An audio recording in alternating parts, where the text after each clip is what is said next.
All right, everybody, welcome back. So today we're diving into something you literally have on you right now. Your phone. Exactly. That's kind of cool. Yeah, you know that thing that you doom scroll on, maybe occasionally call your mom? What if it held the key to some serious cash? Oh, here we go. I know, right? Sounds like another one of those tonight you'll be a millionaire things. But this piece by Brian, honestly, it's got some interesting points, even if we ignore the whole get rich quick vibe. See, and that's the thing. He's not just saying phone equals money. It's this whole thing about ambition, like Really? real driven, I will make this happen kind of energy. That's what he says separates those who just dream of success versus those who actually grab it. Okay, and that does track. Every super successful person, athlete, CEO, whatever, they've got this almost insane dedication, right? And that's where it gets interesting. See, Brian's big on this high ticket sales idea. Yeah. Basically, sell less stuff, but at a way higher price. Think like 5, 10, even 25 grand per sale. Whoa, okay, hold up. Now I'm picturing those late night infomercials, you know?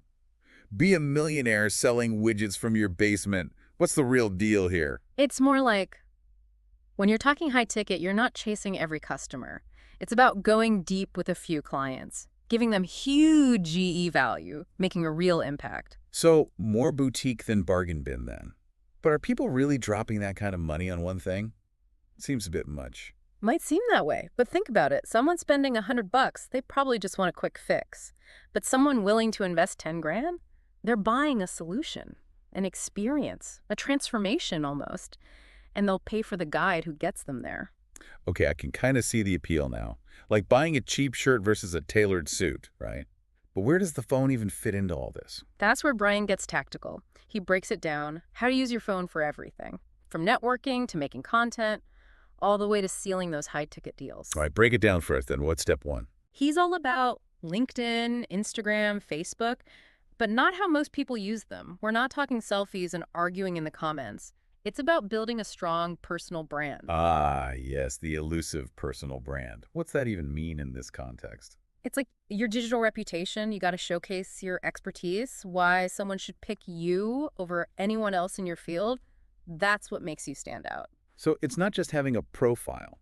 It's crafting that story that pulls in the right clients, the ones ready to invest big.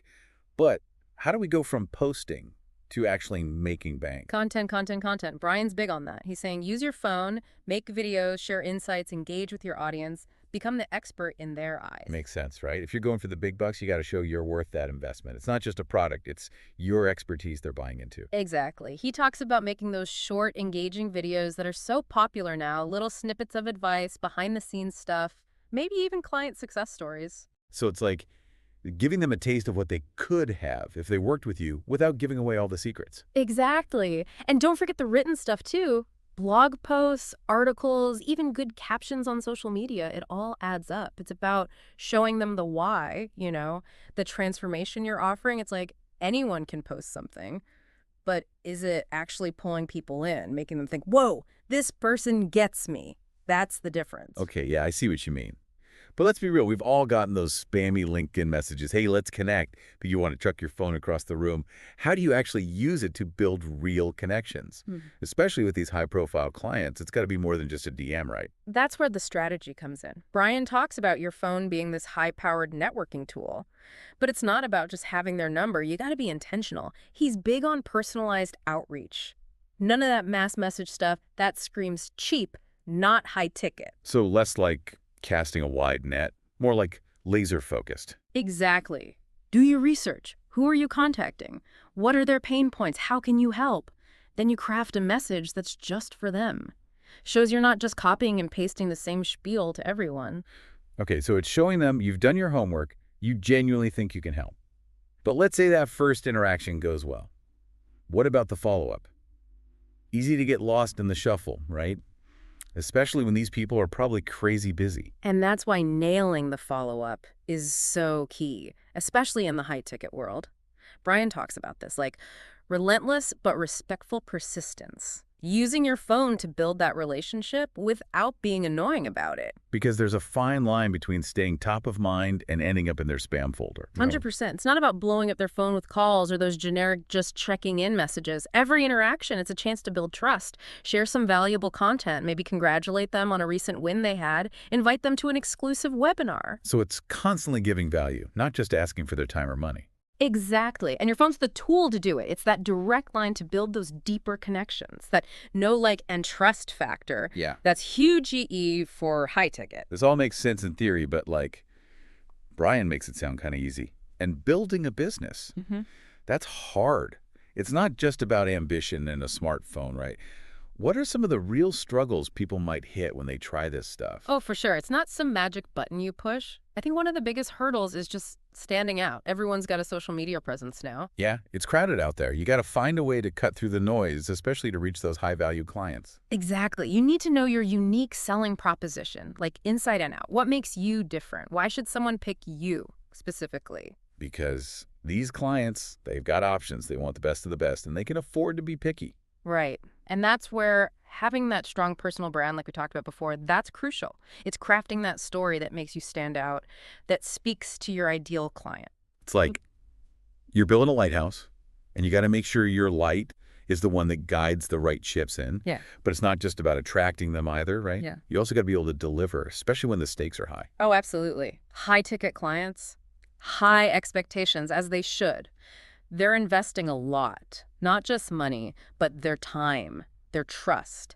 They're counting on you to deliver a specific result. So it's not just closing the deal. It's about going above and beyond, building that relationship for the long haul. Couldn't have said it better myself. But let's go back to what Brian said about mindset, that whole abundance mindset thing. What does that even mean? How does it apply to, I don't know, building any kind of successful business, really? It's about shifting your view. Instead of thinking there's not enough to go around, you believe there's plenty of opportunity, plenty of clients, plenty of success for everyone. So instead of that cutthroat mentality, it's more about collaboration, seeing the potential for everyone to win. Exactly. It's that inner knowing that you're worthy. You're capable of reaching your goals, no matter what gets thrown your way. And that confidence, it's contagious. It draws the right opportunities to you. Okay, so how do you get that mindset?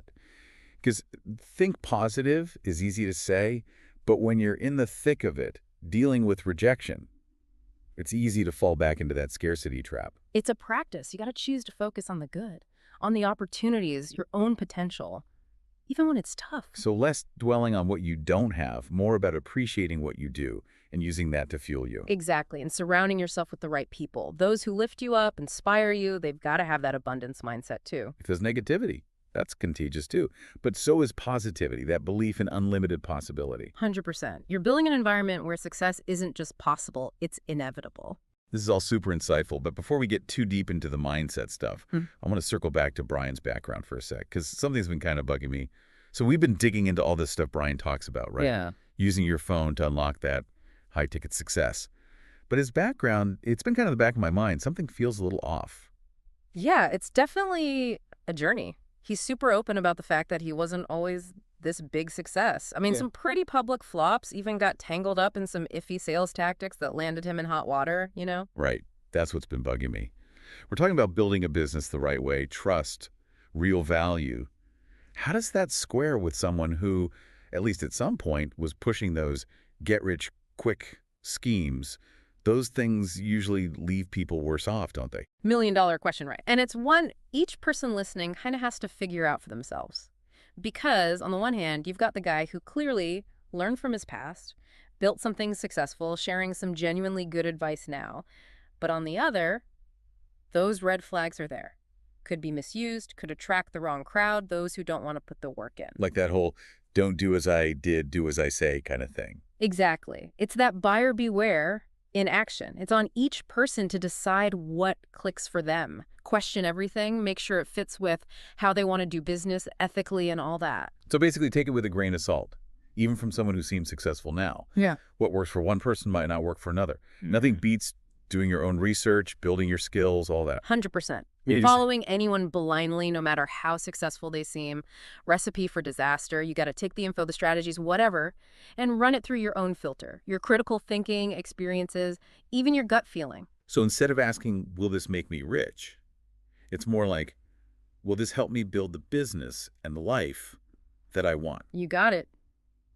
Define success on your terms. Build something you're proud of, something that lines up with your values, makes a positive impact. At the end of the day, maybe that's the real message to take from Brian, huh? Your phone's a tool, powerful tool. But it's up to you how you use it. And that's a powerful thing. It is. Well, we covered a lot of ground today, didn't we? The good, the bad, and the use your phone wisely of it all. Ambition, personal branding, high-ticket sales, that abundance mindset. A lot to think about. But the biggest thing, and we can't stress this enough, is think for yourself. Question everything. Find your own way to succeed. Because ultimately, you're the one in the driver's seat. Love that. And on that note, that's all the time we have for this deep dive. But the conversation doesn't end here, right? Hit us up on social media. Let us know what you thought, what really hit home, what made you think differently. And until next time, keep exploring, keep learning, keep pushing toward that full potential.